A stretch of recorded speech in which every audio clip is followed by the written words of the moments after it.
Assalamualaikum warahmatullahi wabarakatuh. Horas, menjua-jua, ahoy, oi di sana. Bertemu lagi dengan podcast IPKB Provinsi Sumatera Utara. Podcastnya Sahabat Keluarga Indonesia.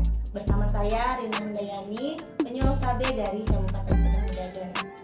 Masih dalam suasana Hari Keluarga Nasional yang tahun ini mengusung tema tentang keluarga berkualitas menuju Indonesia Emas. Dan untuk mewujudkan keluarga yang berkualitas, perlu ketahanan keluarga dan kesejahteraan keluarga. Dalam kesempatan ini sudah hadir bersama kita untuk ngobrol-ngobrol ya Pak, kita sharing di sini Bapak Kepala Perwakilan BKKBN Provinsi Sumatera Utara, Bapak Dr. Munawar Ibrahim SKP MPH. Izin sudah benar Pak? Benar. Terima kasih banyak Pak sudah hadir di sini bersama kami di tengah-tengah kesibukan Bapak. Siap. Apa kabar Bapak? Baik. Alhamdulillah sama sehat. Terus selalu ada sahabat kita. Saya panggilnya Kak Yunita karena beliau adalah senior saya ya. Beliau merupakan penyuluh KB dari Kabupaten Sedang Bedagai. Dari Deli Serdang. Tetangganya Sedang Bedagai. Dan beliau adalah penyuluh KB yang sangat berprestasi. Tahun ini menjadi tenaga lini lapangan terbaik Provinsi Sumatera Utara. Selamat ya Kak atas prestasinya. Terus ada juga generasi muda kita, generasi zilenial, karena topik bahasan kita hari ini adalah membangun ketahanan keluarga di era zilenial, yaitu Ketua Forum Genre Sumatera Utara. Halo Kak. Tokoh pioner generasi zilenial. Adik kita Muhammad Irsan. Salam genre Dek. Salam. Remaja genre. Sehat, cerdas, ceria. Genre Indonesia. Saatnya yang muda yang berencana. Oke. Semangat sekali kita hari ini. Terus ngomong-ngomong tentang ketahanan keluarga ya Pak. Itu yang saya tahu itu tentang kemampuan keluarga dalam menghadapi kondisi yang sulit gitu. Jadi keluarga itu tetap harmonis dan tetap bisa menjalankan fungsinya baik secara fisik atau psikologi. Menurut Bapak nih, apa saja sih Pak indikator-indikator dari ketahanan keluarga? Ya, baik, ini pertanyaan yang sangat esensi sekali, yaitu bahwa keluarga-keluarga Indonesia itu harus keluarga kuat. Kita melihat latar belakang orang-orang yang sukses, orang-orang yang berhasil secara apapun, pendidikan, ekonomi dan sebagainya, pasti di belakangnya adalah ada keluarga-keluarga yang hebat dan keluarga-keluarga yang kuat. Secara teoritik kita mau menilai bahwa kemandirian nilai, misalnya kemandirian ekonomi, ketahanan menghadapi gonjangan keluarga, keuletan dan ketangguhan dalam memainkan peran sosial dan mampu menyelesaikan problematika yang dihadapi. Itu beberapa indikator teoritik yang memang berperan sangat kuat sekali bagaimana membentuk suatu keluarga yang baik. Selain itu, keluarga juga kan harus mempunyai kemampuan untuk melaksanakan 8 fungsi keluarga yang sekaligus menjadi tolak ukur, yaitu fungsi agama, fungsi sosial budaya, fungsi cinta, kasih, fungsi perlindungan, fungsi kesehatan, reproduksi, fungsi pendidikan, fungsi ekonomi, dan fungsi lingkungan. Barangkali ini tatarannya yang perlu bergeser. Kalau dulu ini kita pahami dalam kerangka teoritik semata, ini harus menjadi kebiasaan hidup orang-orang kita secara keseluruhan, sehingga keluarga-keluarga Indonesia menjadi keluarga yang kuat dengan indikator-indikator yang kita sebutkan tadi. Iya benar, berarti jadinya harus keluarga itu sendiri yang memulai pembiasaannya ya Pak. Itu tugas PKB itu Pak, penyuluh KB. Jadi Kak Yunita, apa sih program-program kita Kak supaya keluarga ini terbiasa ya kan Pak? Tugas kami kan Pak, penyuluh KB. Iya betul sekali Rin, karena memang kita sebagai PLKB ini kan pionir BKKBN di lapangan ya. Jadi di lapangan sendiri kita kan sudah punya poktan-poktan yang memang sudah dibentuk seperti BKB, BKR, BKL, UPPKA, dan PIKR. Nah, tentu saja poktan-poktan inilah yang memang menjadi tempat untuk keluarga ini mendapatkan edukasi-edukasi untuk memberikan pola asuh atau pembinaan dan pendampingan kepada semua umur, dimulai dari balitanya, selanjutnya dari remajanya sendiri, kemudian lansianya dan anak-anak remajanya kembali. Artinya keluarga menjadi poin penting atau tempat belajar pertama sekali, seperti itu. Pada akhirnya keluarga berkualitas ya Ya, melalui tentu poktan-poktan saja ya. dengan poktan-poktan ini keluarga menjadi berkualitas sehingga menciptakan generasi Indonesia emas. Oh, untuk generasi Indonesia emas, keluarga yang berkualitas. Izin boleh sambil minum kita Boleh. ngobrol-ngobrol aja di sini. Ya, benar sekali Kak Yunita. Kita banyak program-programnya dari BKKBN. Untuk Poktan sendiri ada PIK Remaja. Di sini peran dari remaja. Remaja ternyata punya andil ya Pak Benar, ya, ya. dalam upaya peningkatan ketahanan keluarga menuju keluarga berkualitas. Dari genre sendiri apa kira-kira? Ya, kita tahu bahwasannya program genre hadir dari BKKBN, Badan Kepemimpinan Keluarga Berencana itu program genre sebagai lini sektor yang harus masif pengembangan program, di mana genre itu adalah program penyiapan kehidupan berkeluarga bagi remaja. Artinya remaja ini dituntut bagaimana bisa menyiapkan kehidupan yang baik dan juga layak. Seperti yang tadi disampaikan oleh Pak Kepala juga bahwasanya dan juga Kak Yunita, ada esensi dari BKKBN dan juga program genre itu sendiri. Makanya kita dari remaja melihat generasi zilenial ini harus punya input yang baik dalam hal edukasi, teori. Jangan sampai kasus-kasus seperti perceraian itu banyak ditemukan. Karena apa? Karena tidak memiliki pengetahuan yang baik dalam siklus kehidupan, ada 5 transisi kehidupan. Makanya di dalam program Pusat Informasi Konseling Remaja, teman-teman di Pick Air dituntut bagaimana mengetahui nih cara mengelola hidup yang baik dimulai dari transisi kehidupan seperti itu. Kembali lagi dengan podcastnya IPKB Sumatera Utara, podcast Sahabat Keluarga Indonesia. Baik, tadi PKB sudah berperan, genre sudah berperan, tentunya semakin mudahlah kita untuk meningkatkan ketahanan keluarga kita yang ada di Provinsi Sumatera Utara, yang akhirnya nanti menuju keluarga berkualitas. Dan itu diukur ya Pak dengan ada standar pengukurannya melalui indeks pembangunan keluarga. Bagaimana Pak capaian target IBANGA Provinsi Sumatera Utara kita saat ini Pak? Oke, baik. Pertanyaan yang menarik. IBANGA ini seperti kita ketahui merupakan indeks untuk mengukur kualitas keluarga dengan menghitung pencapaian variabel pada 3 dimensi, yaitu dimensi ketentraman, kemandirian, dan kebahagiaan. Nah, ketiga dimensi ini kan punya sub-sub variabel ya. Sub-sub variabel ketentraman misalnya, atau kemandirian dan kebahagiaan keluarga. Ini perlu dilakukan upaya-upaya peningkatan secara signifikan, harus meningkat. Sesuai dengan target ya? Sesuai dengan target itu saja. Nah, ketika misalnya ketentraman, suatu wilayah yang kurang tentram, keadaan keluarga yang tidak tentram, begitu juga kemandirian secara ekonomi atau finansial, secara sosial. Nah, ini perlu mendapat perhatian sehingga memang ketiga dimensi itu akan terbenahi dengan sebaik-baiknya, dan setiap item variabel itu adalah mempunyai nilai baik sehingga keluarga Indonesia menjadi keluarga yang baik. Sejauh ini kita ketahui bahwa capaian di Provinsi Sumatera Utara itu belum mencapai angka maksimal pada tahun 2024, yaitu poin 61. Tapi sejauh ini kita masih 57. Artinya juga kawan-kawan PKB PLKB dapat bekerja lebih keras lagi. Demikian juga ini generasi Z untuk juga bergerak mendukung ketercapaian poin-poin dimensi tersebut untuk lebih baik lagi di masa yang akan datang. Ada hal yang menggembirakan, yaitu median usia kawin Provinsi Sumatera Utara ini relatif terbaik. Wow, Ya. bagus. Ini barangkali patut kita syukuri bersama DKI Jakarta dan Nusa Tenggara Timur. Kita sudah berada di di poin 23,2.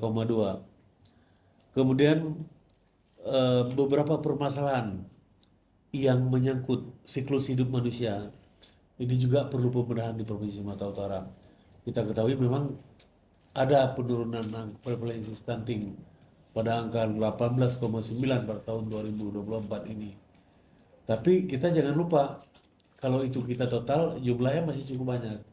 Karena memang untuk provinsi luar Jawa, provinsi Sumatera Utara ini termasuk provinsi yang besar, Penyangga ya Pak. penyangga luar Jawa. Oleh karena itu kita semua lah ini harus bergerak bagaimana kita menekan angka prevalensi stunting tahun 2024 ini sebagai tujuan akhir RPJMNAS 2020-2024 pada angka jika perlu pada poin 1 digit. Itu sudah menjadi tekad kita sebenarnya. Walaupun kemarin terakhir kita dengar bahwa ada perubahan secara signifikan yang di-earn ulang oleh Bappenas itu pada tahun 2025 ini artinya target sebelumnya 14 dimodifikasi. Namun kita Sumatera Utara nggak boleh kendor. Saja ada beberapa pertimbangan bahwa kita tetap konsisten, berusaha keras sehingga capaian angka stunting kita lebih baik. Ini apa?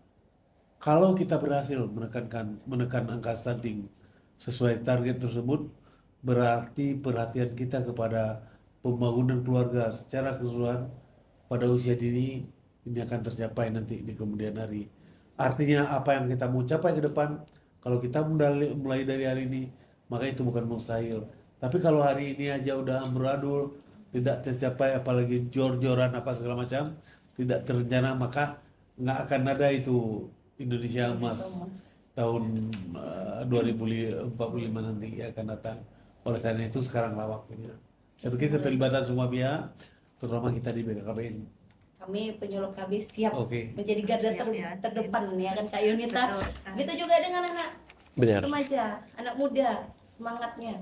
Karena kan ada pepatah yang mengatakan beri aku 10 pemuda, maka akan kuguncang dunia. hebatnya para Remaja. remaja ini, para pemuda ini. Bukan mengguncang tetangga ya. Terus saya tadi tertarik Pak, kita katanya capaian usia kawin pertama kita itu, median usia kawin pertama kita itu posisi terbaik ya Pak ya. Artinya remaja yang menikah di Sumatera Utara ini dia menikah di usia yang ideal. Tapi ya kan Pak, di usia yang ideal. Tapi saya melihat mereka memang menikah di usia ideal, tapi banyak sekali terjadi kasus perceraian di usia muda, apalagi yang baru-baru menikah. Kemudian juga tentang remaja, banyak sekarang yang mereka kan bakalan menikah, tapi remaja-remaja kita sekarang ini rentan dengan yang namanya mereka mental illness gitu kan Pak. Jadi saya mau tanya nih sama anak remaja, tokoh remaja Sumatera Utara kita, gimana peranan generasi zilenial ini menanggapi maraknya kasus-kasus tersebut? Ya, kita ngelihat bahwasanya dengan meningkatnya kasus pernikahan di usia muda, perceraian pada pastri muda itu karena kurangnya edukasi terhadap teman-teman kita di usia sebaya. Inilah menjadi momentum buat generasi berencana, khususnya Forum Genre, kita bisa memberikan edukasi, sosialisasi dan juga sharing kepada teman-teman kita bahwasanya selain dari bahaya nikah muda, teman-teman belum siap secara mental dan juga psikis. Nah, makanya kita punya program pendewasaan usia perkawinan. Usia ideal menikah itu 21 tahun untuk perempuan dan juga 25 tahun untuk laki-laki. Ini bukan secara semata-mata hanya angka, tapi melalui riset dan juga pengembangan banyak di bawah usia tersebut belum siap secara pendidikannya, secara ekonominya, dan juga secara mental. Makanya program Genre ini hadir sebagai solusi. Ada permasalahan, ada solusi. Genre ini sebagai titik terang di antara yang gelap. Kita siap memberikan fasilitas terbaik buat teman-teman sebaya kita, teman-teman remaja kita, bagaimana bisa bisa menjadi obat untuk mental illness, kesehatan mental. Kita juga ngelihat teman-teman ini kan kurangnya edukasi, baik itu ngelihat lagi tren nikah muda, lagi zamannya berpacaran lalu bernikah, dan lain-lain. Makanya inilah manfaat ketika teman-teman bisa bergabung di PIKR yang tadi disampaikan oleh Kak Yunita. Ada POKTAN, namanya Pusat Informasi Konseling Remaja. Di sana teman-teman bisa mendapatkan edukasi, informasi, bisa melakukan konseling dan juga lainnya. Kita menuntut teman-teman remaja ini untuk secara partisipasi aktif, bisa dilibatkan, bisa memvalidasikan dirinya untuk ke publik. Nah, ketika teman-teman ini udah siap secara mental, udah siap secara psikis dan juga ekonomi, maka teman-teman harus lihat juga usianya. Apakah teman-teman udah mapan? Dikatakan mapan kan bukan melulu tentang ekonomi aja, tapi bagaimana cara pandangan dia, bagaimana cara pandangan teman-teman remaja kita itu bisa siap secara langsung, bisa siap secara tanggung jawab juga, seperti itu, Kak. Ya, itu ada PIK remaja, itu peranan remaja ya kan. Kita di Penyuluh KB juga kita membina POKTAN yang untuk orang tua yang punya remaja di BKR sendiri ya kan Kak, ada kegiatan-kegiatan kita yang pendewasaan usia perkawinan, persiapan kehidupan berkeluarga bagi remaja itu. Kemudian Pak, tentu saja dengan dukungan dari perwakilan BKKBN Sumatera Utara. Kira-kira Pak, ada nggak rancangan-rancangan program ke depannya untuk program genre kita ke Ya. depan? Ya, seperti kita ketahui, semua program pembangunan keluarga itu kan diarahkan tercapainya ketahanan keluarga Indonesia yang kuat. Di antaranya adalah remaja Iya. dengan titik berat remaja. Namun sebelumnya seperti saya sampaikan tadi bahwa sejak usia dini itu sudah mendapat perhatian sebagai modal dasar potensi itu sejak usia dini. Kemudian pengembangan selanjutnya melalui remaja ini. Nah, kita juga berharap sebenarnya pemerintah daerah, Provinsi Sumatera Utara, kabupaten kota di seluruh Provinsi Sumatera Utara juga memberi perhatian yang sama.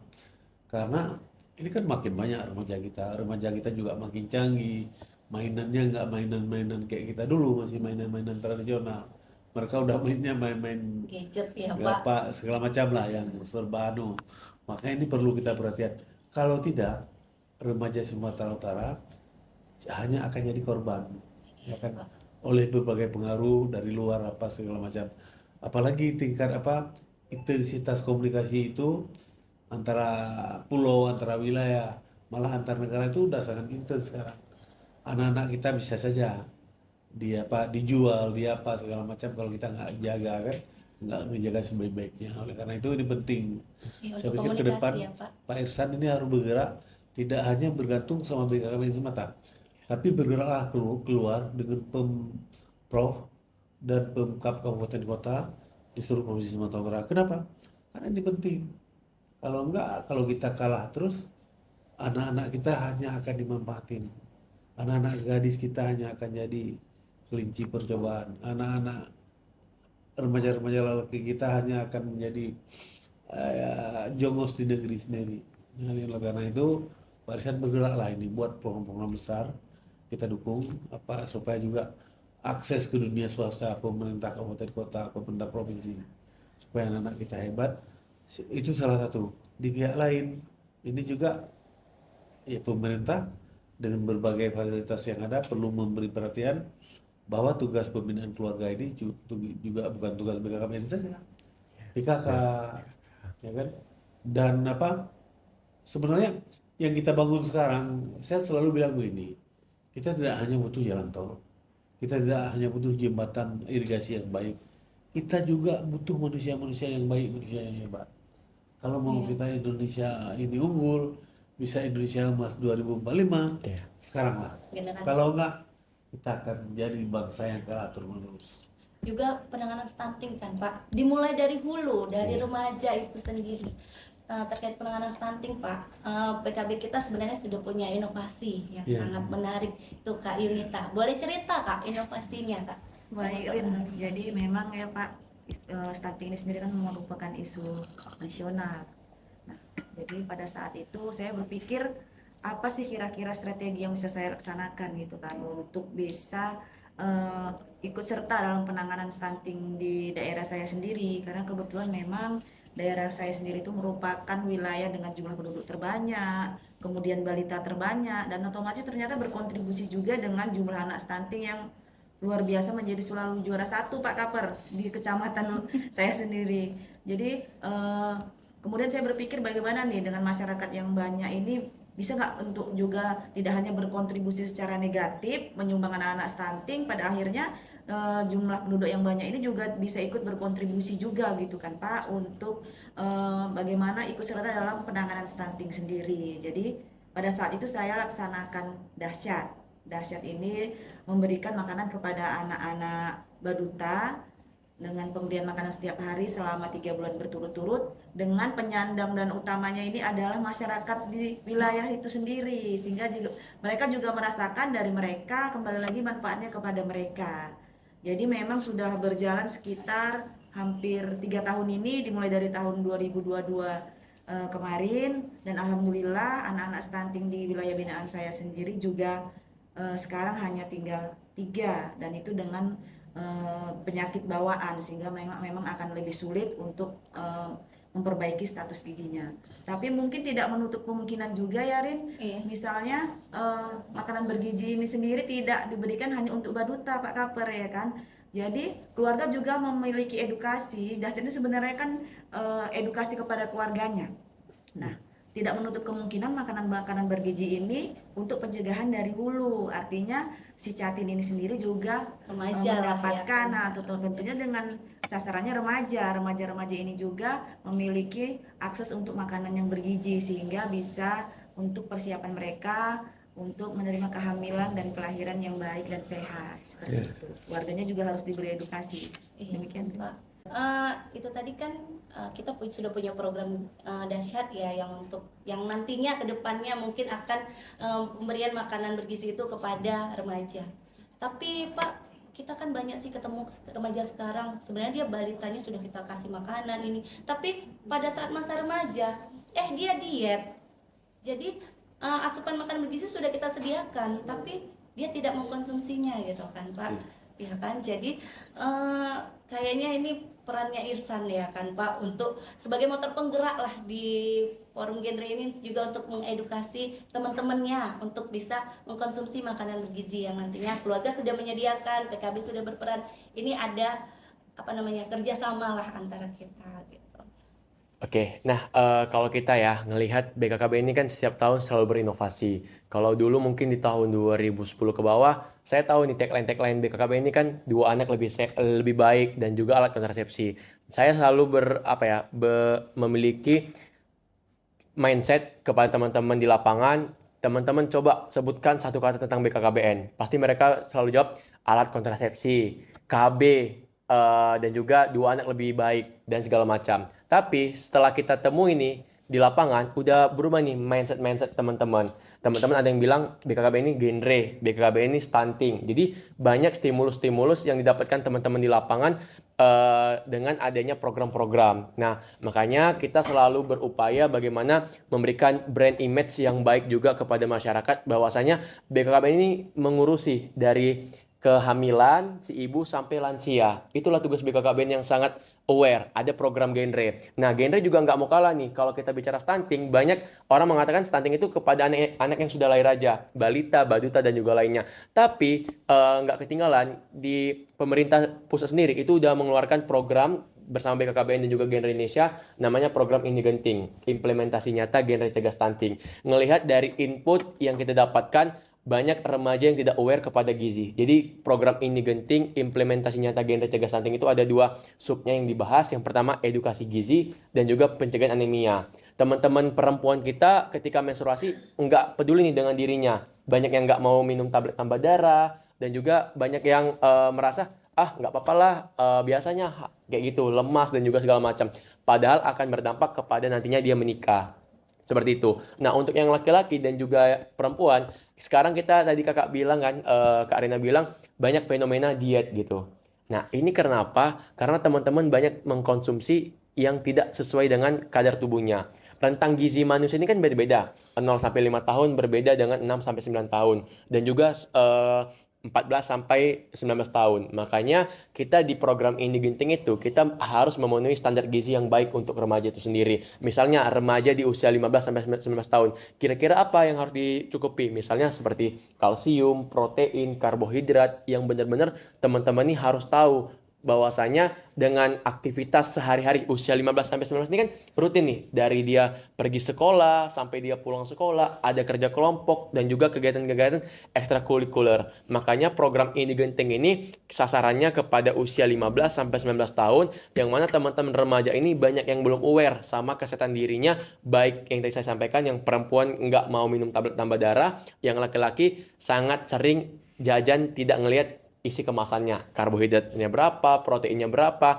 Itulah makanya kita ngelihat sekarang banyak anak muda yang cuci darah atau misalnya autoimun, obesitas dan lainnya. Makanya di program genre kita selalu gencar, program Ini Genting ini harus masuk kepada kecamatan dan juga desa, bisa diedukasi teman-teman remaja kita. Jadi remaja nanti di sini berperan juga ya Benar. untuk bantu dahsyat. Iya, jadi mungkin kedepannya kita punya ide Kolaborasi. kolaborasi dengan anak Kolaborasi ya, remaja, Pak, ya. bagaimana mengolah makanan yang Benar, bergizi iya. untuk mencegah anemia, dan juga dengan ini istilahnya supaya tidak khawatir ini nih makanannya bikin gemuk nggak. Nah, Iya. mungkin nanti ada ide-ide juga berkolaborasi juga dengan petugas gizi. Bisa menghitung Iya, kalori guys. kan, Kak, Iya, gitu. betul. Jadi makanan-makanan itu menarik, enak dimakan, dan juga tidak lepas dari istrinya itu juga bergizi. Iya, Seperti itu benar. ya, Ihsan? Benar-benar sekali. Gimana Pak menurut Bapak Pak, ini sudah ada muncul ide-ide baru gitu Pak? Ya, ya saya pikir ya kita tinggal bergerak aja ke depan kan, supaya kawan-kawan PKB Pilkada di depan lah, jadi pionir, perintis, dan terdepan dalam hal pengembangan kepada masyarakat. Pertanyaan saya selalu begitu, sampai kapan kita mengambil anak-anak keturunan Belanda untuk jadi pemimpin nasional? Nah ini PKB harus, ini konteksnya konteks ketahanan keluarga. Iya, Benar, ketahanan keluarga. Bagaimana anak-anak, pernah nggak dengar nggak? Dulu kan nenek saya sendiri bilang orang Jepang itu pendek-pendek, Iya. ya kan?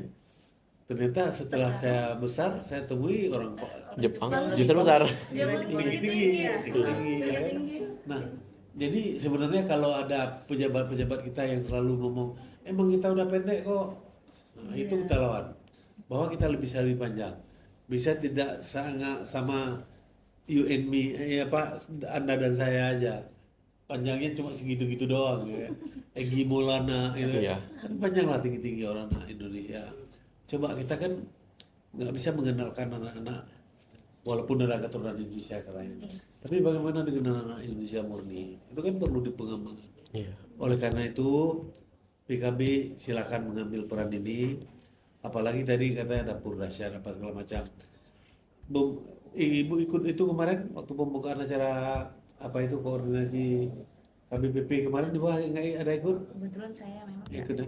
Ini gini, sekarang kita udah punya data yang lengkap pasca intervensi serentak bulan Juni kemarin, yaitu untuk Sumatera Utara kita udah bagi data-data itu kepada 3 kelompok. Kelompok pertama anak-anak dengan masalah gizi, balita dengan masalah gizi. Itu ada yang berat badannya nggak naik, itu udah ada by name by address, Iya, sampai ke tingkat desa. Anak-anak berat badannya turun, itu udah ada. Kemudian juga ada satu lagi gizi kurang juga udah ada. Nah, anak-anak yang nggak naik berat badan cuma 2 minggu kita kasih makanan rutin, itu bisa naik minggu ketiganya, ya kan? Berarti sekarang by name by address. Bu siapa? Bu Yunita. Bu Yuni pulang sekarang hubungi dinas kesehatan. Saya minta data-data itu semua, anak-anak dengan masalah gizi buruk sampai stunting, itu udah ada. Dari EPPGBM ya Pak? PPKM itu yang satu. Yang kedua dari KRS. Kita kan udah KRS kalau KRS udah udah perpal, berhitung Pak. tahun kan? Iya. Udah berhitung tahun bahwa kita udah punya, mana keluarga yang belum punya WC, mana keluarga yang belum punya air bersih, Iya. mana keluarga yang empati. Iya. Ini meskipun tidak dapat dicegah lagi, Sudah terlanjur ya Pak. terlanjur. 4T. Jadi 5T. Tapi minimal kan dengan pendekatan minimal nggak nambah anak. Sekarang udah 5, udah terlalu banyak. Jangan lagi lah. Apalagi ibunya udah tua di atas 40 tahun, jangan melahirkan lagi lah kan. Itu pun ada datanya. Yang ketiga untuk Sumatera Utara kita sebut program sumut prioritas itu. Nah itu kita nanti advokasi Bupati Wali Kota. Misalnya anak-anak dengan stunting dari keluarga desil 1 lagi. Oh, kemiskinan ekstrim. Ekstrim. Nah, itu ada data. Nah, kalau kabupaten kota belum mampu menyediakan data seperti itu, hubungi Bu Mai atau Bu Jani di Satgas. Satgas Stunting Provinsi Sumatera Utara. Itu akan dapat semua menjadi perhatian kita. Semoga kita di depan untuk pencegahan stunting ini. Dalam arti apa? Salah satu sisi ketahanan keluarga Indonesia di Provinsi Sumatera Utara akan bisa kita atasi tahun ini juga. Pak. Jadi memang Pak sebenarnya tugas berat juga Pak. Karena kalau dari PKB ini sebenarnya kan kami lebih fokusnya ke ketahanan keluarga ya kan Pak.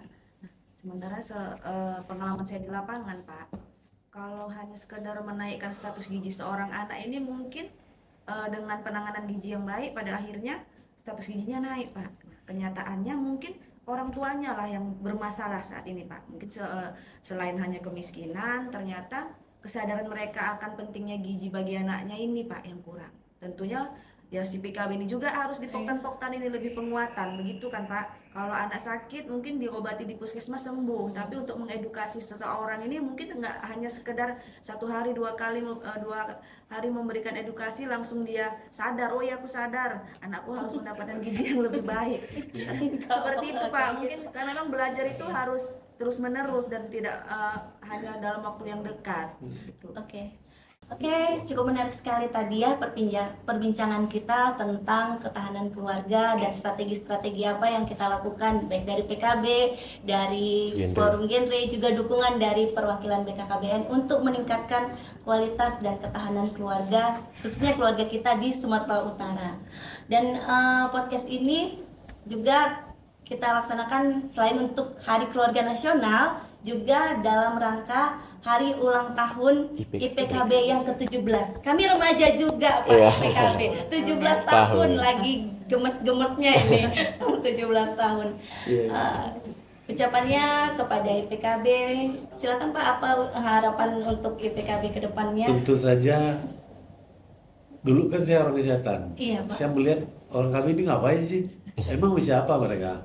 Tapi setelah saya menjadi orang BKKBN, saya baru tahu rupanya yang hayo-hayo yang membuat KB ini rame, sukses, diakui dunia internasional adalah karena ada orang-orang IPKB. IPKB memang luar biasa sekali. Aplaus untuk IPKB, terima kasih Pak. Oke ya teman-teman semua, IPKB tetap semangat. Salam IPKB, kerja, cerdas, sejahtera. Dan demikian obrolan kita ya Pak, nggak terasa sudah 1 jam. Terima kasih atas waktunya untuk bisa sharing kita di sini. Adik Iksal juga, Kak Yunita juga. Kiranya ini bisa bermanfaat untuk kita semua, dan sampai ketemu di podcast kita selanjutnya, tentu saja dengan tema-tema yang menarik dan yang lebih menarik. Terima kasih. Assalamualaikum warahmatullahi wabarakatuh. Berencana itu keren.